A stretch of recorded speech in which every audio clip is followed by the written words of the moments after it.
বদলের বাংলায় প্রথম বাজেট অধিবেশন। রাজ্যের ভূমিকাকে সাধুবাদ রাজ্যপালের। বিগত এক মাসে একের পর এক সাহসী সিদ্ধান্ত রাজ্য সরকারের।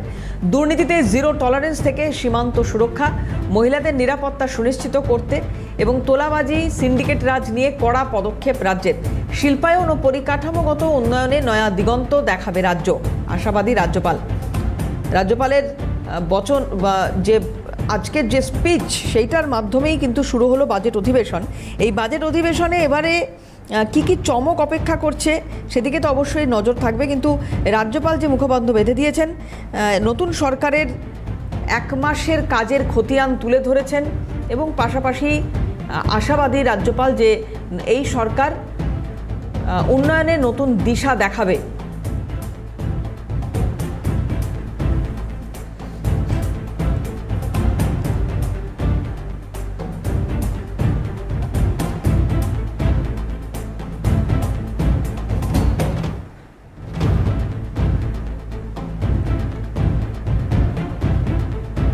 বিজেপি সরকারের প্রথম বাজেটে থাকবে দিশা। বাজেট পেশের আগে জানালেন অর্থমন্ত্রী স্বপন দাশগুপ্ত। অর্থ ভাণ্ডারে কত টাকা আছে তা দেখে ব্যালেন্স বাজেট হবে। বাজেটে অবশ্যই থাকবে দিশা। আগামীর লক্ষ্যেই হবে বাজেট, জানিয়েছেন অর্থমন্ত্রী স্বপন দাশগুপ্ত। মানুষ অনেক আশা দিয়ে আমাদের নির্বাচিত করেছে।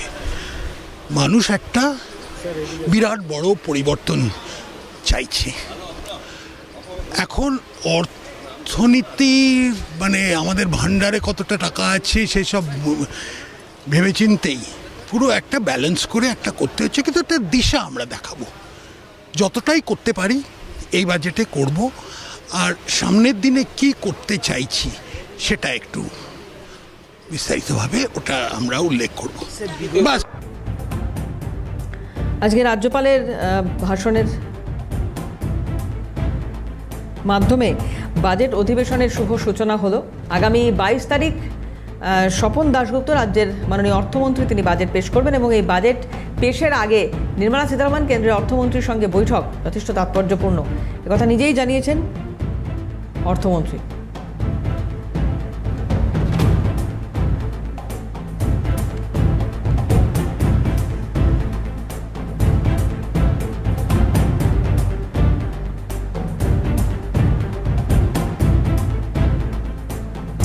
সায়ন্তন ভট্টাচার্য আমাদের প্রতিনিধি রয়েছেন টেলিফোনে। সায়ন্তন, আমি দুটো বিষয় তোমার কাছে জানতে চাইবো। এক হচ্ছে রাজ্যপাল তিনি যে বক্তব্য রেখেছেন, খুব স্পষ্টভাবে তার বক্তব্য থেকে এই দিশা যে রয়েছে সেটা নতুন করে বলার আর অপেক্ষা রাখে না, যে তিনি এই নতুন সরকারের গত এক মাসের কাজের যে খতিয়ান সেটা তুলে ধরেছেন এবং আগামী সময়ে উন্নয়নের দিশা যে রাজ্য সরকার দেখাবে যথেষ্ট আশাবাদী তিনি, রাজ্যপালের বক্তব্য থেকে বোঝা গিয়েছে। এবং আরও অনেক বিষয় স্থান পেয়েছে তার বক্তব্যে।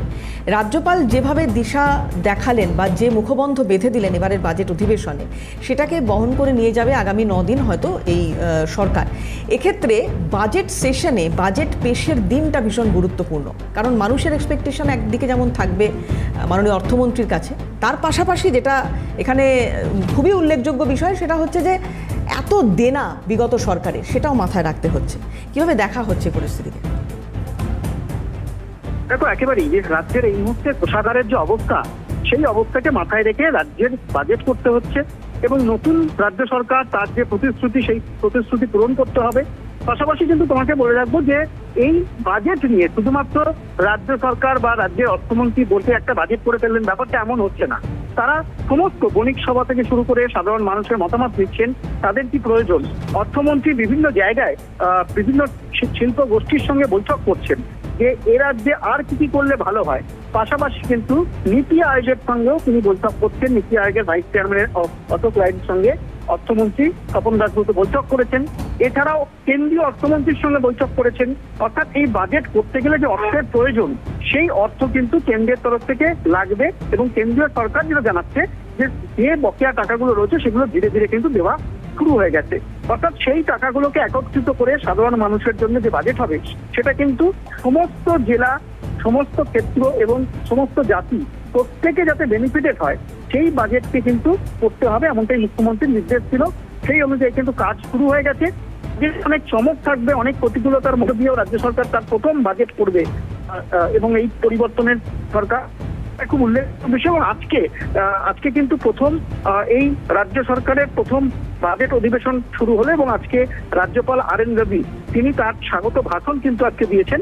তার মধ্যে দেখা যাচ্ছে যে তিনি কিন্তু বলছেন যে অনুপ্রবেশের কারণে এ রাজ্যের জনবিন্যাস অনেক বদলে গিয়েছে এবং নতুন সরকারকে তিনি বলছেন যে সীমান্তে অনুপ্রবেশ আটকাতে এই রাজ্য সরকার বড় পদক্ষেপ করেছে এবং এছাড়াও সিন্ডিকেট রাজ রুখতে রাজ্য সরকারকে আরো ভালো করে কাজ করতে হবে, কয়লা পাথর পাচার বন্ধ করতে হবে এবং একটি উন্নয়নমূলক কাজ, সেই উন্নয়নমূলক কাজের খতিয়ান তিনি তুলেছেন। তার পাশাপাশি এই জনগণনার কাজ কিন্তু বাংলায় শুরু হয়েছে, যেটা আজকে ছিল এবং এই প্রথম ডিজিটাল সেন্সাস হচ্ছে, যেটা রাজ্য সরকার কিছুদিন আগেই নবান্ন থেকে ঘোষণা করেছিল, সেই কথাও তিনি তুলে ধরেছেন।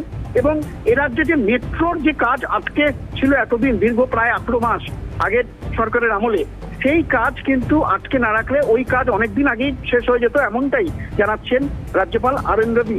অর্থাৎ যে কথাগুলো এতদিন পর্যন্ত রাজ্যপাল হিসাবে তিনি বলতে পারতেন না বা আগের রাজ্যপাল বলতে পারতেন না, কারণ রাজ্য সরকার তৎকালীন রাজ্য সরকার তার যে স্পিচ, সেই স্পিচেও কিন্তু কাটছাট করে দিতেন।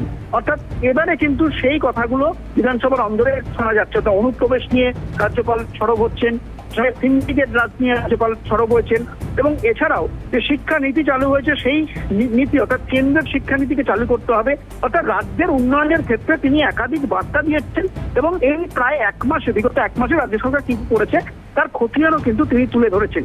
এবং আবারও বলছি যে আজকে থেকে এই অধিবেশন শুরু হলো এবং সেটা কিন্তু 22 তারিখ রাজ্য বাজেট এবং এবারে রাজ্য বাজেটে একটা চমক থাকবে, কারণ প্রতিকূলতার মধ্যে দিয়েও এই রাজ্য বাজেটে কিন্তু ইতিমধ্যেই এবং 24 এবং 25 একদিন কিন্তু এই বাজেটের উপর আলোচনাও হবে।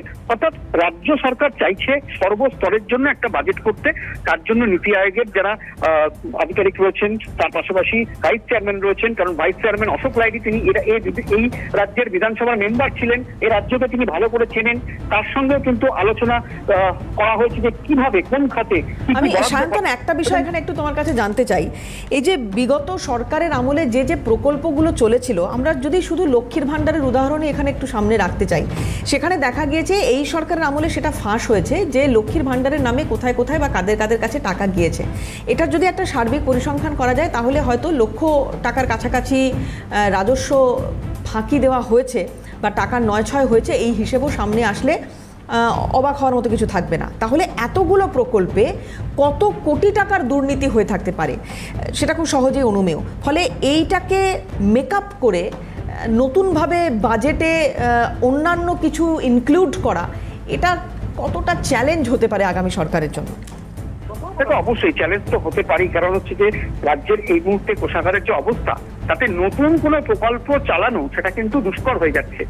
এবং এছাড়াও রাজ্য সরকার যে রেভিনিউ এর দিকে নজর দিচ্ছে, যে লিকেজ রেভিনিউ, অর্থাৎ যে বিভিন্ন ক্ষেত্রে দেখা যাচ্ছে যে পাথর বালি যে এই ধরনের খাদান, সেই খাদান থেকে কিন্তু রেভিনিউ রাজ্য সরকার পেত না, সেগুলো পাচার হয়ে যেত।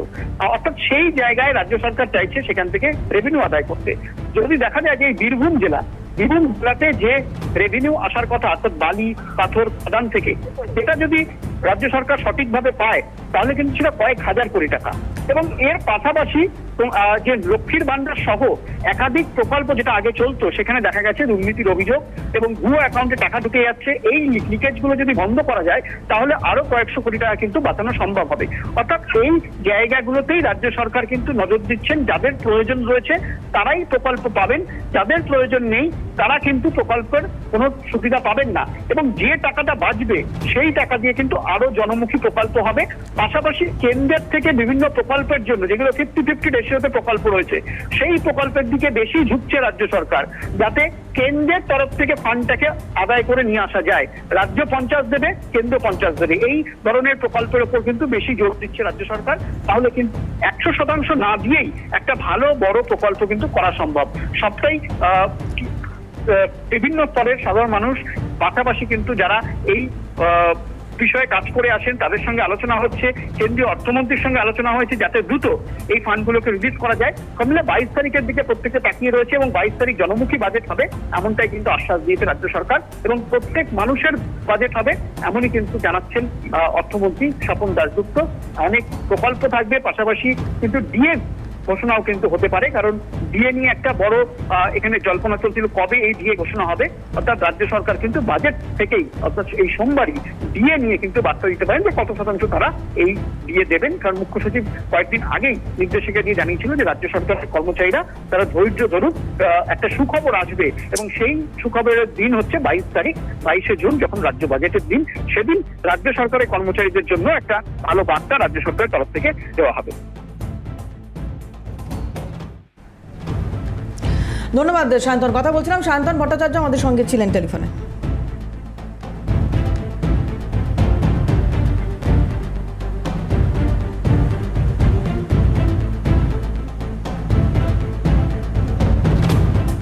রাজ্যপাল আর.এন. রবি তার বক্তব্যের মাধ্যমে আজকের বাজেট অধিবেশন শুরু হয়। বেশ কিছু বিষয়ে উনি মন্তব্য রেখেছেন, তার মধ্যে শিল্পায়ন সম্পর্কে কি বলেছেন দেখুন।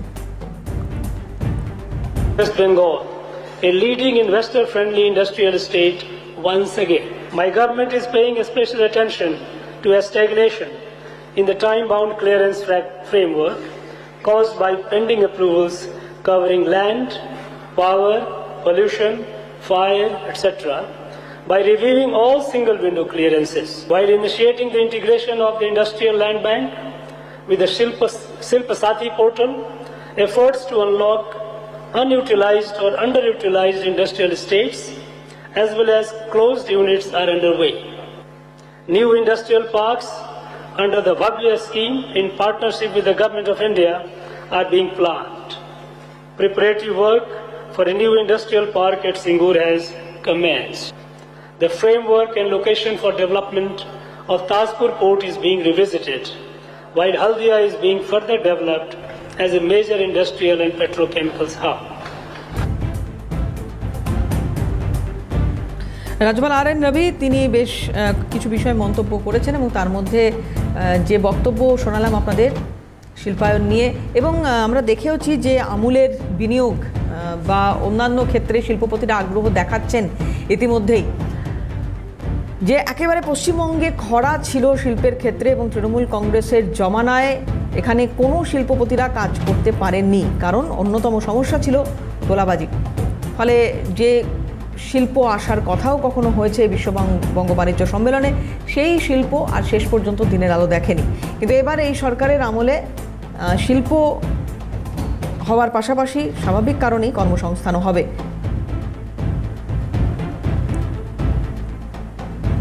বিগত এক মাসে একের পর এক সাহসী সিদ্ধান্ত নিয়েছে সরকার, এবং তারই তারিফ করেছেন মাননীয় রাজ্যপাল। The government of West Bengal remains firmly committed to supporting the development of critical infrastructure projects across the state, including railway projects such as the construction of road over bridges, road under bridges, and metro railway projects, for which state government land is being provided free of cost wherever feasible, as well as aviation and national highway projects being implemented by the Ministry of Road Transport and Highway. বিগত বাম সরকারের 1.84 লক্ষের কাছাকাছি দেনার কথা তৃণমূল জমানায় আলোচনা হয়েছে। তৃণমূল জমানায় সেই দেনা গিয়ে পৌঁছয় 6 লক্ষ কোটিতে। ফলে এই যে বিরাট সংখ্যক দেনা, বাম আমলের খানিক দেনা এবং তারপরে তৃণমূল আমলের বিরাট সংখ্যক দেনা, সেই দেনার সঙ্গে লড়াই করে নতুন সরকারকে কী ধরনের বাজেট সরকার করতে পারবে, সেটাও একটা বিষয়, সেটাও এখানে অবশ্যই দেখার। অর্থনীতিবিদ মহানন্দা কাঞ্জিলাল রয়েছেন আমাদের সঙ্গে টেলিফোনে। মহানন্দাদি, নতুন সরকারের কাছে অনেক প্রত্যাশা হয়তো সাধারণ মানুষ করছেন, কিন্তু বিগত সরকার যে পরিমাণ দেনা রেখে গেছে, সেই দেনার কথা মাথায় রেখে যদি এই বাজেট করতে হয়, তাহলে ডেফিনেটলি দিশার কথা বাজেটে থাকবে, যে কথা অর্থমন্ত্রী বলছেন, মাননীয় অর্থমন্ত্রী স্বপন দাশগুপ্ত বলছেন, কিন্তু ব্যালেন্স বাজেটের কথাও বলছেন। আপনি কিভাবে দেখছেন বিষয়টি? দেখো, সমস্যাটা অ্যাকচুয়ালি দুদিকের। একটা হচ্ছে প্রথমত পশ্চিমবঙ্গ বর্তমান সরকার তারা যে সদর্থক ভূমিকা নিয়েছে শিল্পায়নের জন্য, এটাকে প্রথমেই সাধুবাদ জানাচ্ছি।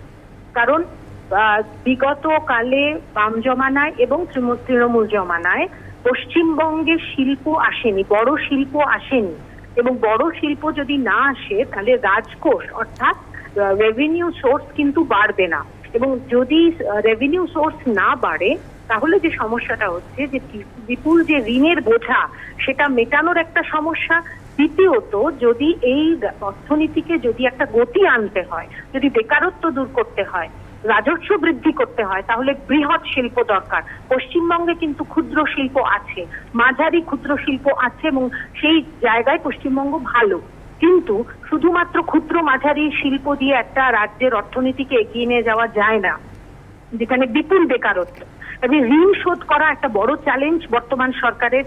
দ্বিতীয়ত, যেটা বললাম, অর্থনৈতিক গতি যদি আনতে হয় তাহলে বড় শিল্প আনতে হবে। যে পদক্ষেপটা তারা নিতে চলেছে এটা অত্যন্ত প্রয়োজনীয়, কারণ পশ্চিমবঙ্গ কিন্তু সম্ভাবনার জায়গা। এখানে খনিজ সম্পদ আছে, সুলভ শ্রমিক আছে, মেধা আছে, কাজেই সবকিছুই রয়েছে। শুধুমাত্র একটা সদর্থক ভূমিকা, যাতে তারা বড় বড় শিল্পপতিরা তারা আসেন, তারা বিনিয়োগ করেন। শুধু বিনিয়োগ সামিট করে যে শিল্প আসে না সেটা আমরা দেখেছি।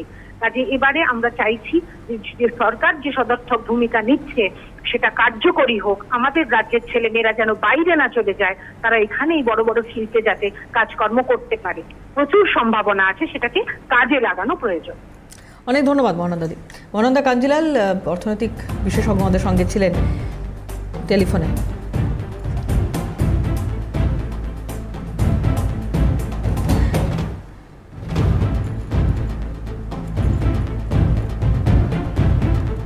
West Bengal, a leading investor-friendly industrial state once again. My government is paying special attention to a stagnation in the time-bound clearance framework caused by pending approvals covering land, power, pollution, fire, etc., by reviewing all single-window clearances, while initiating the integration of the Industrial Land Bank with the Shilpa Sati portal. Efforts to unlock unutilized or underutilized industrial estates as well as closed units are underway. New industrial parks under the Bhavya scheme in partnership with the Government of India are being planned. Preparatory work for a new industrial park at Singur has commenced. The framework ফিরে এলাম বিরতির পর। আর যে খবরে নজর রেখেছি, আজকে budget session শুরু হলো এবং একদম শুরুতেই রাজ্যপাল আর এন রবি তিনি বক্তব্য রেখেছেন। একাধিক বিষয়ে তিনি বক্তব্য রাখলেন এবং বিগত এক মাসে রাজ্য সরকারের যে অগ্রগতিমূলক কাজ, উন্নয়নমূলক কাজ, সেই বিষয়ে কিন্তু তারিফ শোনা গেছে তার গলায়। এবং যেভাবে কাজ করছে নতুন সরকার, আমরা কথা বলছিলাম অর্থনীতিবিদ মহানন্দা কাঞ্জিলালের সঙ্গেও, তিনি যে কথা বলছেন যে শিল্পায়ন নিয়ে যে ভাবনা এই মুহূর্তে সরকার ভেবেছে সেটার ভীষণভাবে দরকার রয়েছে এবং তাতে সাধুবাদ প্রাপ্য অবশ্যই সরকারের। কারণ শিল্পায়ন হলে, কর্মসংস্থান হলে তবে রেভিনিউ জেনারেট করা সম্ভব এবং তাতেই রাজকোষ ভরবে। না হলে এই যে তৃণমূল জমানায় যে এত কোটি টাকার দুর্নীতি এবং যার ফলে সরাসরি তার রাজকোষে প্রভাব পড়েছিল, সরাসরি দেনার এত কোটি লক্ষ কোটি টাকা দেনা তৈরি হয়েছিল, সেইটাকে মেরামত করা সম্ভব হবে না। খুবই কঠিন একটা সিচুয়েশনের মধ্যে দাঁড়িয়ে বিজেপি সরকারকে এই রাজ্যের হাল ধরতে হয়েছে। আর সেই জায়গা থেকে ব্যালেন্স বাজেট, যেটা মাননীয় অর্থমন্ত্রী বলছেন স্বপন দাশগুপ্ত, যেটা বলছেন যে ব্যালেন্স বাজেট করা হবে, অবশ্যই তাতে দিশা থাকবে। নির্মলা সীতারামন মাননীয় কেন্দ্রীয় অর্থমন্ত্রী, তার সঙ্গে বৈঠক করেছেন স্বপন দাশগুপ্ত এবং সেই বৈঠক ফলপ্রসূ এবং বৈঠকের যথেষ্ট গুরুত্বপূর্ণ দিক রয়েছে কথা মাননীয় অর্থমন্ত্রী বলেছেন। সেক্ষেত্রে 22শে জুন সাধারণ মানুষের যা দাবি, যেটা কিছুক্ষণ আগে সায়ন্তন আমাদের প্রতিনিধি বলছিলেন, যে বিভিন্ন সেক্টরের মানুষের সঙ্গে কথা বলেছেন এবং পাশাপাশি যারা বণিক মহল তাদের সঙ্গে কথা বলেছেন এবং এই সমস্ত রকমের মানুষের মতামত নিয়ে কিন্তু বাজেট তৈরি হচ্ছে। সেক্ষেত্রে ব্যালেন্স বাজেট করতে গেলে যা যা প্রয়োজন সেগুলোরই চেষ্টা করেছেন অর্থমন্ত্রী স্বপন দাশগুপ্ত। কি বলেছেন আরেকবার শুনবো। মানুষ অনেক আশা দিয়ে আমাদের নির্বাচিত করেছে। মানুষ একটা বিরাট বড় পরিবর্তন চাইছে। এখন অর্থনীতির আমাদের ভান্ডারে কতটা টাকা আছে সেসব ভেবেচিন্তেই পুরো একটা ব্যালেন্স করে একটা করতে হচ্ছে, কিন্তু একটা দিশা আমরা দেখাবো। যতটাই করতে পারি এই বাজেটে করব। আর সামনের দিনে কি করতে চাইছি সেটা একটু বিস্তারিতভাবে ওটা আমরা উল্লেখ করব।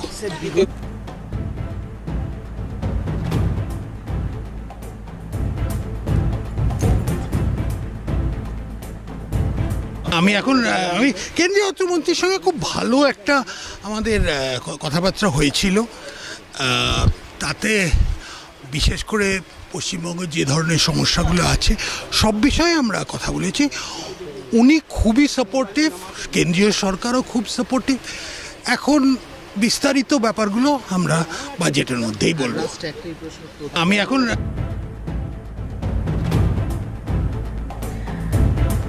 স্বপন দাশগুপ্ত, মাননীয় অর্থমন্ত্রী, তিনি যে কথা বলেছেন যে নির্মলা সীতারামনের সঙ্গে বৈঠক, সেই বৈঠক যথেষ্ট ফলপ্রসূ এবং তার পাশাপাশি 22 তারিখ এই যে সেশন শুরু হয়েছে তার অত্যন্ত গুরুত্বপূর্ণ দিন, কারণ সেদিনকে বাজেট পেশ করবেন কেন্দ্রীয় অর্থমন্ত্রী, রাজ্যের অর্থমন্ত্রী স্বপন দাশগুপ্ত।